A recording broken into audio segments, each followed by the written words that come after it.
Okay, let's unpack this.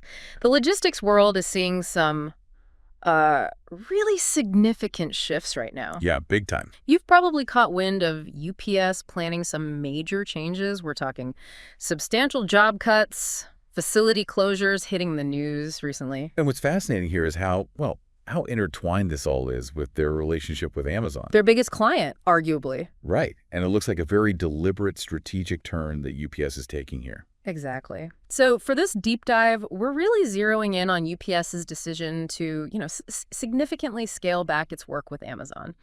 We've been digging into a recent YouTube transcript that analyzes news reports, gives us some crucial industry context around this whole announcement. And our mission today really is to get to the heart of the why.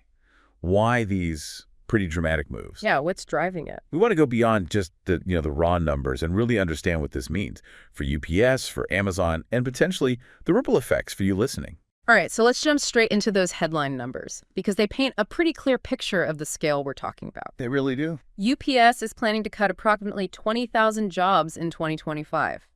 I mean, that's a figure that definitely grabs your attention. It is a significant number, no doubt. Yeah. And if you connect this to the broader operational changes. Like the facility closures. Exactly. They're planning to close over 70 facilities. By this summer, we're talking end of June. Wow, 70. Yeah. This isn't just a minor tweak. It really indicates a substantial reconfiguration of their whole network. And all of this follows their stated plan, right? To reduce the volume of Amazon packages they handle. By more than half. Over 50%. 50%, and that's by the second half of 2026. That's the timeline, yeah. So it's a massive reevaluation of, well, a key business relationship. Absolutely. And you have to remember, like you said, Amazon has been their single largest customer. For years. So yeah, this kind of decision wouldn't have been made lightly. Not at all. So what's the core motivation from UPS's perspective? Why would they intentionally, step back from their biggest client? Well, the crucial insight here, and this came through in the analysis, is that while Amazon means the highest volume... Loads of packages. Loads of packages, exactly. But that doesn't automatically mean it's the most profitable business for UPS. Oh, okay. So when their contract with Amazon came up for renewal, UPS seems to have made a strategic decision to really thoroughly reassess the value of that relationship. Right. It's not just about keeping the trucks full. It's about making smart business decisions, I suppose. That's the idea. They're focusing on what they're calling revenue quality. Revenue quality. Okay. And it sounds like they see more potential, more profit in growing their business with small and mid-sized enterprises, SMBs. Right. The SMB market. They think there are better margins there. That seems to be the calculation. So when you ask about revenue quality, what makes SMBs maybe more desirable? Yeah. What's the difference there compared to the Amazon volume? Well, it's a great question. It's likely not just about the price per package, although that's part of it. It's also the logistical demands. How so? Think about the sheer density of Amazon deliveries in some areas versus maybe more spread out SMB clients, the specific handling requirements Amazon might have, the constant pressure on delivery windows. Very tight windows sometimes. Exactly. All of that can eat into profit margins, even if the volume is huge. SMBs might offer more predictable patterns, maybe less stringent time frames sometimes. It allows for more efficient network use. That makes a lot of sense. Optimizing for better returns, not just sheer volume.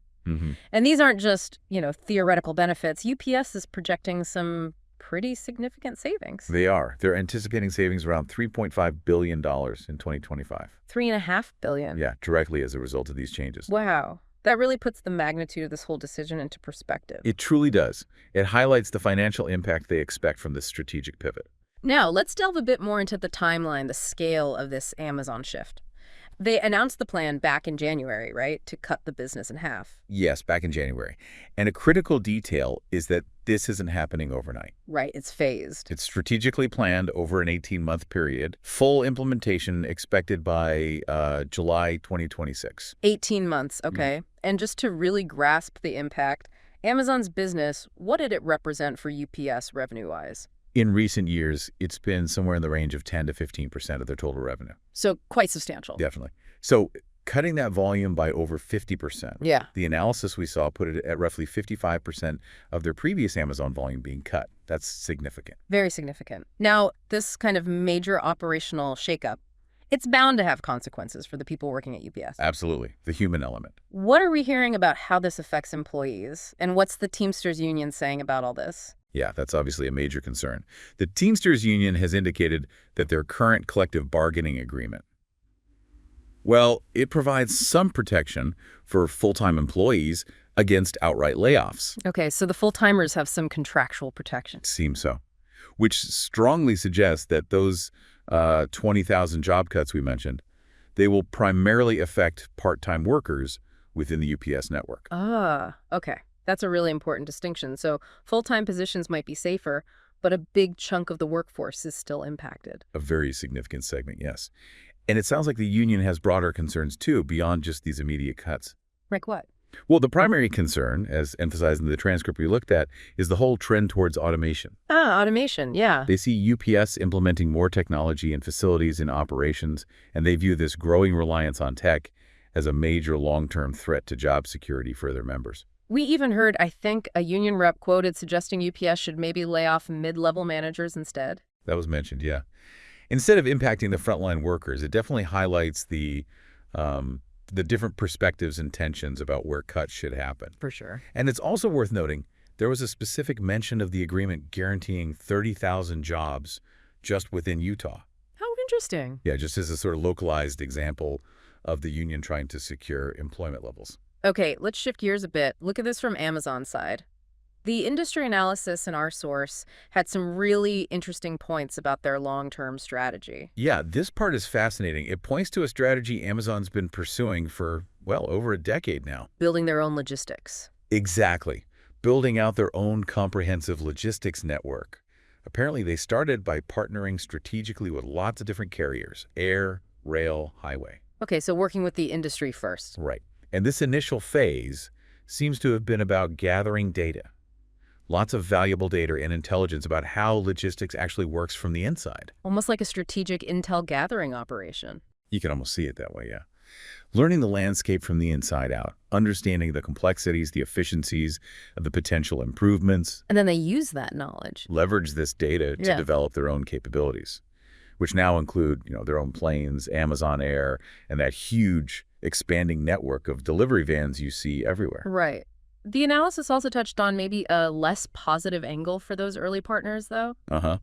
Concerns were raised about Amazon potentially using the data they got from those collaborations To compete with them. to then directly compete with those very same companies. That's a pretty aggressive move, if that's the dynamic. It does sound familiar, maybe like accusations leveled against them with marketplace sellers using seller data for their own products. It certainly mirrors that approach, yes, where they faced similar criticisms. The overarching goal for Amazon seems pretty clear. Create a highly efficient, more profitable logistics network optimized just for their own stuff. And it sounds like this shift, this decoupling from UPS maybe, wasn't a total shock within the industry. Well, the source suggests that smaller logistics companies saw the writing on the wall years ago. How so? They recognized that the rates Amazon was willing to pay, they just weren't sustainable for long-term profitability. Ah, so the economics didn't quite add up even then for smaller players? That's a crucial point. The struggle to stay profitable handling Amazon's volume at Amazon's rates was apparent much earlier to the smaller guys. It suggests this kind of parting of ways with a major carrier like UPS might have been, well, almost inevitable. So let's drill down on that. Why exactly wasn't the Amazon business as profitable for UPS as maybe it looked from the outside? What were the core economic factors?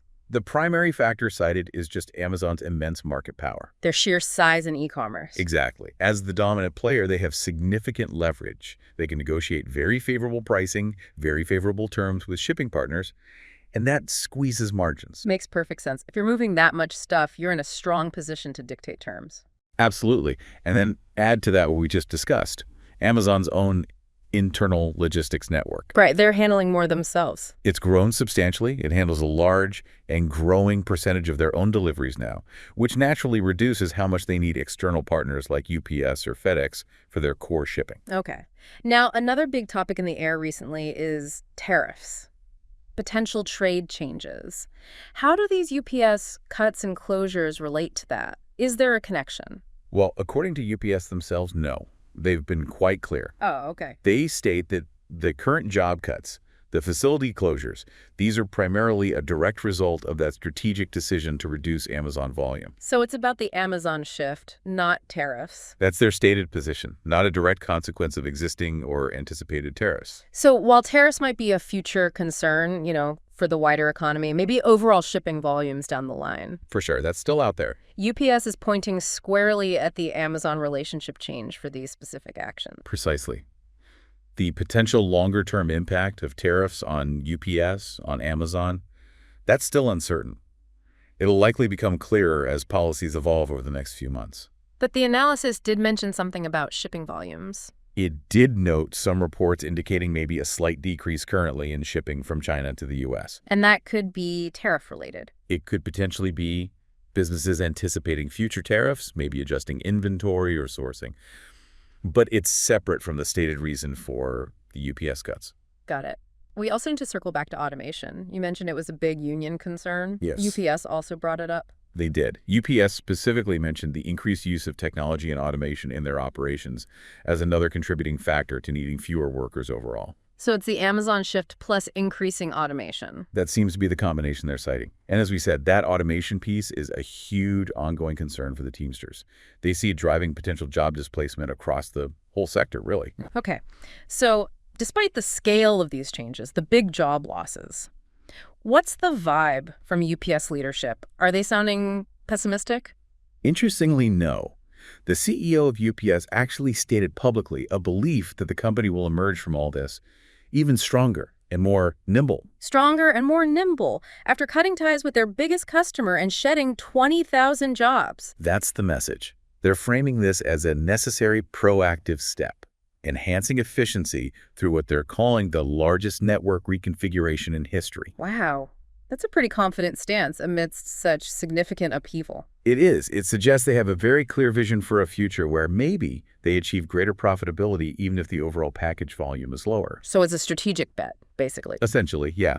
Betting that focusing on those higher margin businesses, the SMBs and others, will more than make up for losing Amazon's high volume but lower margin packages. Okay, now what about us, the average consumer, someone listening to this deep dive? How might these big changes at UPS actually impact our day-to-day? Well, the analysis suggested a potential for some temporary disruptions. Like what? Delivery delays? Possibly. But it specifically mentioned potential delays in processing refunds and exchanges. Oh, returns. Yeah, that can be frustrating already. Exactly. As UPS adjusts its workflows, its network, to handle less Amazon volume, things like returns might get temporarily gummed up. We've all been there with a tricky return. For sure. And there were also some expressed concerns generally among customers about the overall reliability of UPS services during this transition period. Right. So we might see some temporary bumps in the road as they navigate all this. It's definitely a possibility to keep in mind. Okay. And finally, let's just quickly touch on the money side. Their recent financial performance, we heard they actually beat profit estimates, even with all this going on. That's correct. First quarter results. While their overall consolidated revenue was actually down slightly compared to the same time last year. Okay, revenue down a bit. Yeah, but they still managed to outperform what analysts expected in terms of profit for Q1. Huh. So that probably bolsters their confidence in this whole strategy. It likely reinforces their internal belief that they're heading in the right direction, financially speaking. Okay, so let's try and bring it all together then. UPS is making this very deliberate, very significant move away from a large chunk of its Amazon business. Primarily because of lower profit margins on that massive volume. Right, and this strategic pivot is directly causing these substantial job cuts, the facility closures. As they refocus on what they see as more profitable customers, like SMBs, and also lean more into automation. And underlying this whole dynamic is Amazon's own long-term play. Their very strategic build-out of their own huge logistics network, which has fundamentally changed how much they even need companies like UPS. Exactly. So hopefully you listening now have a much deeper understanding of what's really a major development in shipping and e-commerce. Yeah, going way beyond those initial headlines to grasp the complex factors involved, profitability, strategy, technology. It's all in there. And here's maybe a final thought for you to chew on. How might this ongoing evolution, this changing relationship between giant retailers and their logistics partners keep reshaping the future of e-commerce? How we all buy and get stuff online? And maybe think about what other industries might see similar kinds of large-scale shifts. Established partnerships changing because of profitability pressures and, of course, new technology. It's a dynamic worth watching.